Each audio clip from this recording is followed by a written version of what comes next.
Hello lovers, hope you guys are doing well. I am doing great, and I just want to thank you all for tuning in today. As you come into the room, I ask that you please like this video. That way other people can know about this channel. Today we're going to be discussing Ready to Love Season 7 Episode 2, Tickle My Pickle. I thought that was a pretty cute name, but let's just get into it, okay? So Tommy has set up another mixer. This one is a brunch. You know, we love a brunch, especially since they're going to be spending a lot of time, you know, a lot of hours at this mixer. I'm glad that they are feeding the people. That way, you know, they have enough energy to continue, you know, talk and converse and be, you know, their congenial selves. Okay, so we see Demario and Curveya really hitting it off. Then you have Mercedes is chopping it up with Blake. Marcia is conversing with Blue and Anthony. And then you see Tommy walk in. He announces that he is bringing on 2 more women and 2 more men.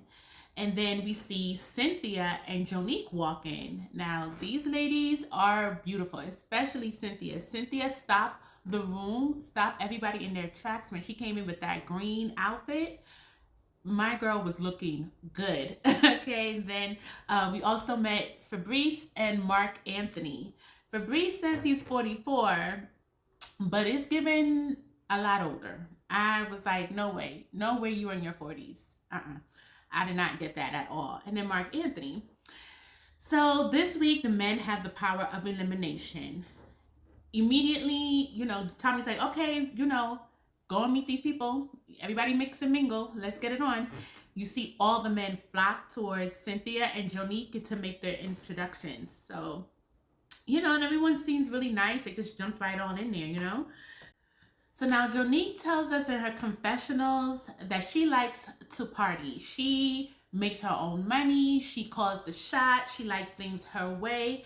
And some men find that to be intimidating. But she knows full well, like, if you're intimidated by me, then you're just not for me. Next. Who's next? You know, that's her attitude. Like, I'm not wasting time on people who would try to make it seem like my ways are a problem.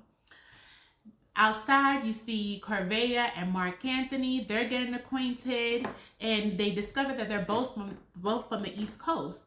Mark tells us in his confessional that he's not a player because players have to lie, and he's just straightforward with it. Like, he's just gonna tell you the truth. I see you, I'm with you.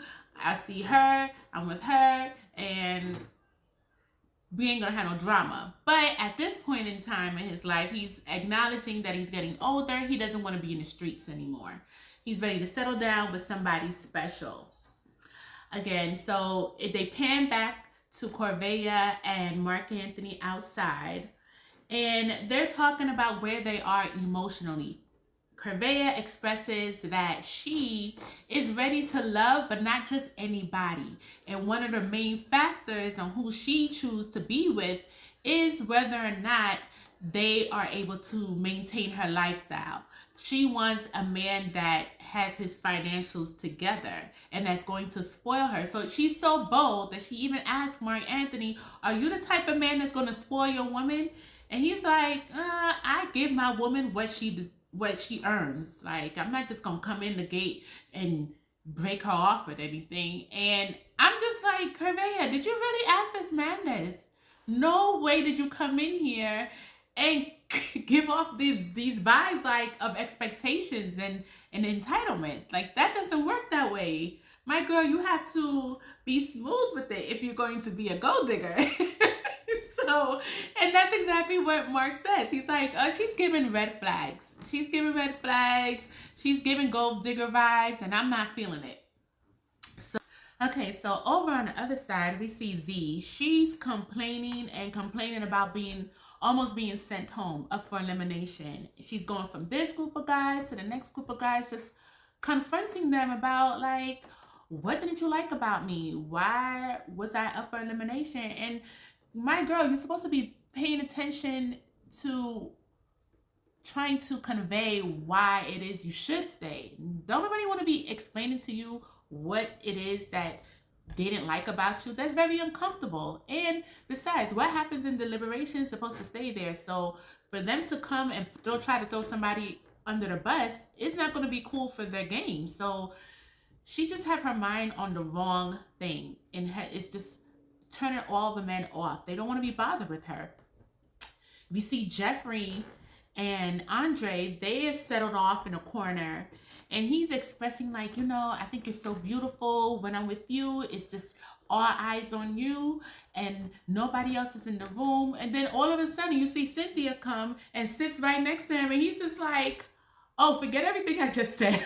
I'm flirting with both of y'all. Like, I'm going to flirt with you and flirt with you. I can't believe I'm sitting here with the two most beautiful women. And it's like, you just said that when anybody's around me, it's going to be about me. So Jeffrey, she decides she's going to get up and just let Cynthia and Andre have their time, because she's like, if he's going to be for me, then he'll find me. I don't have to like vie for his attention. So she just continues to go off and mingle with someone else.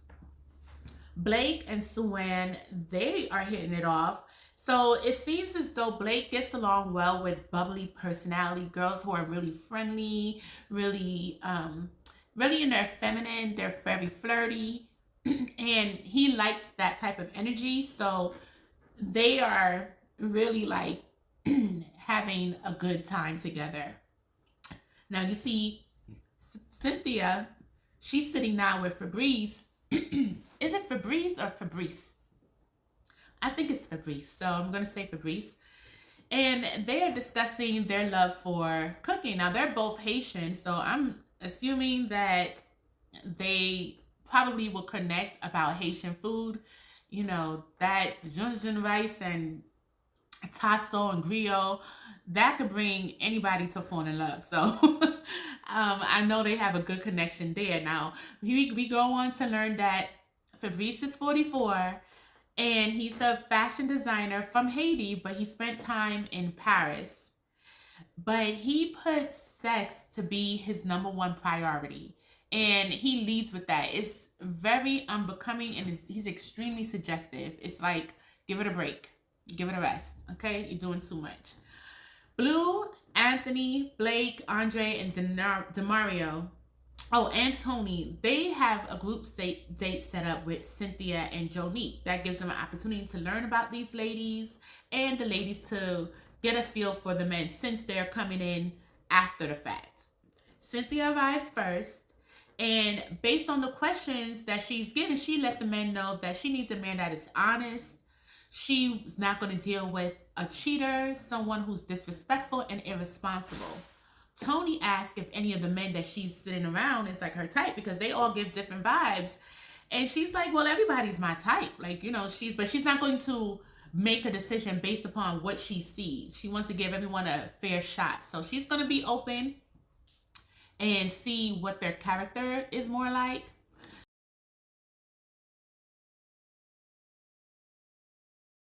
Okay, so now Jonique walks in, and she gives off a completely different vibe. She's very sassy, very charismatic. She's like, I'm down for whatever. You can ask me anything. I'm an open book. I'm not scared. Bring it on. That's her attitude. It's like completely like night and day from Cynthia, who's more, more poised, pulled together, and you can tell she's more serious. She's a more serious person. A conversation comes up about submission, and Cynthia says that although she has a strong personality, she does not want to carry that into her relationship. Now, if a man comes and he is serious about her and serious about her kids, she will gladly give him the role of leader in the relationship. She's like, wear your underwear. I like my panties. I want to be able to just sit back and relax in a relationship. And I feel her on that. But she's not going to do that with any nobody. Like, you have to be serious about her, which I completely understand and agree with. Blake and Tony, it's the end of the night, and Blake and Tony decided they're going to walk Jonique to her car, and Andre decides he wants to walk Cynthia to her car. And this is where it was interesting because, you know, Andre, he's like, I'm used to beautiful women. I'm used to baddies all around me at the nightclub. Remember, that's what he said last week. And now he's all telling Cynthia, like, you know, you are something else. You intimidate me. Side note, for all those men that talk about, oh, you don't really, it's a lie, men don't say that they're intimidated by women. Look, here's this man right here saying so. So let this forever be put to bed that some men do tell women that they are intimidating. Not because of their attitude, because Cynthia didn't have a bad attitude. It's just simply because the type of woman she is and how she carries herself. So he knows that he has to come correct when stepping to her. So let that forever be put to bed. Some men are intimidated because they feel like they need to step up in a certain way just to match her vibe. Okay? Now back to this. So he's telling her that she's beautiful and he would love to take her out again. And she's like, okay, well, you have my number. I'll be waiting for your call. And I'm like, all right, that was nice. Cynthia and Andre seem to be a good potential. I don't know what that means for Jeffrey, but we shall see. Tony invited Marcia on a date, and the vibes was amazing. So we're going to pay attention to this date in contrast to Blake and Z, their date, because it's like night and day. One felt like a nice fun date. The other was more like an interrogation or an interview. Not sexy at all. So Tony and Marcia, they're sitting down, they're talking. You hear Marcia sharing about her childhood, how she used to be a problem child, and you know, somebody poured into her, people poured love into her. So that's what she decided she was going to do now that she's an adult. And whenever she sees a problem child, she just pours into them. And that conversation just flowed like water. The food came, he prayed. They were very, very comfortable with one another. They were touching. They were just giving suggestive vibes like, you know what, this is a good date. Meanwhile, on the other hand, you see Blake and Z. Z comes in, she's uptight, she sits back, you know, it's like very uncomfortable. He's like, can you come closer? So she moves, she's like, oh yeah, let me just come a little bit closer. And he's asking her questions, but the way he's asking is not inviting. It feels he's in cop mode. He's in police officer, security guard mode. And it's like, so tell me about yourself. Like, and she's like, well, I'm very family oriented. My mom is this, my dad is. He's like, no. I don't want to know about that. I want to know about you. You're telling me about your this, you're telling me about that. And he's like, what do you like to do? Where do you like to go? Do you like to work out? Z answers, but again, she feels like she's being heavily interrogated and it's not comfortable for her. She said that he was so sharp and assertive in his tone. So she's concerned about how far that goes. And it just wasn't a good date. It just wasn't a good date at all. So next we see Corvea, Z, Morgan, Sue-Ann, Jeffrey, Mercedes, and Marcia have a group date with Fabrice and Mark Anthony.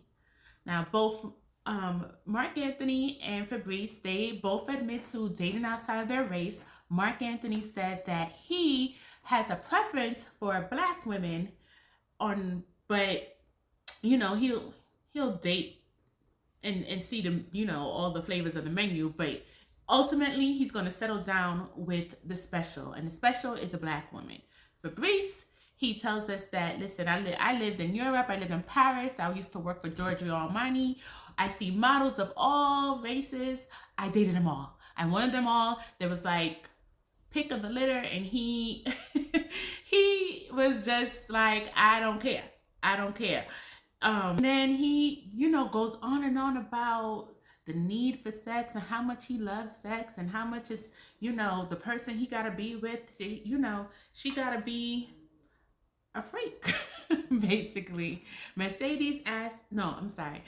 Suan starts going on about how as she got older, she needs it more often, and like her hormones are raging, and she doesn't want to hear nothing about no goddamn peace. So, it's just like, okay, Suan is turned on by all of this, but you look at Jeffrey, and Jeffrey is like, yuck, yuck. He's giving creepy old man, and I'm with Jeffrey, like, you are doing way too much. It is very uncomfortable. You need to be stopped. So Mercedes asked for Breeze, so what is it that you're attracted to? He said it's a package deal, looks, connection, and of course, she gotta want to get it on all of the time. So next you see Mercedes and Suan. They make it be known that they like Fabrice, but Marcia is turned off along with Jeffrey. And again, it's like, you know better than to be carrying on like this. And the fact that you're doing it on purpose is quite disgusting. But, this is ready to lust at this point. So now Mark let it be known that he is in school to be a pilot, and you see Corvea like perk up, like, oh, okay, wait a minute, he got money potentially on his way. But everyone is like, forget Corvea, pay attention to Mercedes, because Mercedes, she is a flight attendant, and your lifestyle is the similar, like, you're a pilot, she's in the plane, the schedule, y'all can make it work. So that was, you can see like that was something that they both consider. So that was good. I was like, all right. Mark and Mercedes, they make a cute little couple too. I like how that looks. So, all right. So now deliberation is here. And this time they are in a church that I guess it's like a speakeasy that is encased in a church. So Tommy makes it clear that whatever happens there stays there. He doesn't want to hear that the guys are pillow talking with the women on the phone, telling them what happened in deliberations. So they talk about the group dates. Andre said that he's really checking for Cynthia. Tony is interested in getting to know Jonique, which is a little surprising. I don't know. I thought him and Mort, you know what? We'll get to it. So anyway, Anthony says he likes Mercedes. Andre said he likes Mercedes. Mark Anthony likes Mercedes. So it's looking like Mercedes is in charge of the boys, okay? Then we have Lyndon. He likes Morgan. Fabrice likes Morgan. Tony is in a pickle. He likes Morgan and Marcia. He was all up on Morgan at first, but then he said that Marcia is like 1B. He really, really likes her. And I guess that would make Jonice number 2. So Blake, he likes Suan, and I think that would be a good match for them too. Like, the vibes definitely indicated like, yeah, I think that they would make a good couple. And Blue is into Jeffries. I thought DeMario liked Jeffrey. I mean, he does, but actually, I thought he liked Corvea more. But so I'm wondering what happened, because he said that he liked Jeffrey. Jeffries is number 1. So Corvea was number 1 at first, at some point, but something must have transpired we didn't get to see, and therefore now he likes Jeffrey more. Andre said that Jeffrey is a wife. So if you're serious about getting married, that's the woman for you. But again, he is for Cynthia. Now they talk about their least connections. Andre said Corvea didn't even give him the time of day, which is true. She didn't. You never saw them talking. You never saw, like, I don't know if it's, by the way, I meant to bring that up. Andre, what is this with your hair? What is going on? Maybe it looks better in person, but this little piece of bun with the drop curl here, like, it's looking a mess, and then it's shaggy in the back. Like, can we get it together? I don't know. Is this a signature look? I don't like it.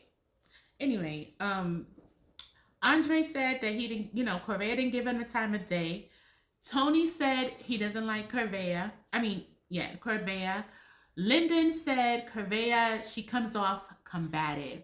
And people from Northeast, there's a specific tone that we have to be mindful of, because it's a little aggressive sometimes, and it could be perceived the wrong way. So, it would behoove her if she can soften the way she speaks, choose her words better.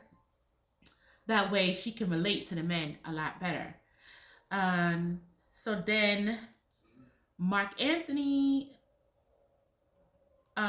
he said that he is not feeling Jonique. It's not that he's not feeling her. He just had a better connection with other people. And Fabrice, he's not feeling Jeffrey. He says she's too conservative. Like, she's too stush. She's too uptight for him. So they don't work.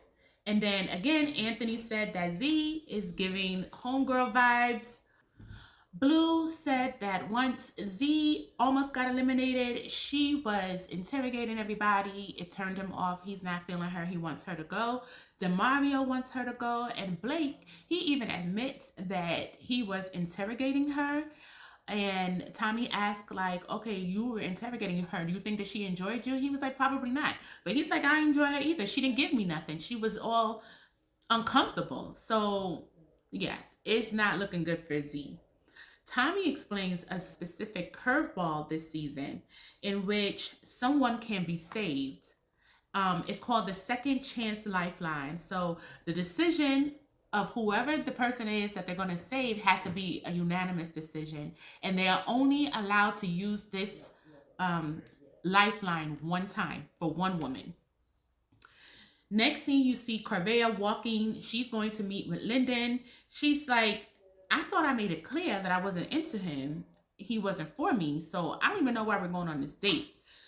She gets inside and she asks him, why we never linked? Why we never connected? And I'm looking at the TV like, but girl, you just said you wasn't into him. You carried on about how he didn't have how he doesn't have his own place, and you don't want somebody like that. So why would he even pursue you? Like, you just seem like you like a lot of attention. You want to be the only one in the room, and you need to be spoiled rotten by every and anybody.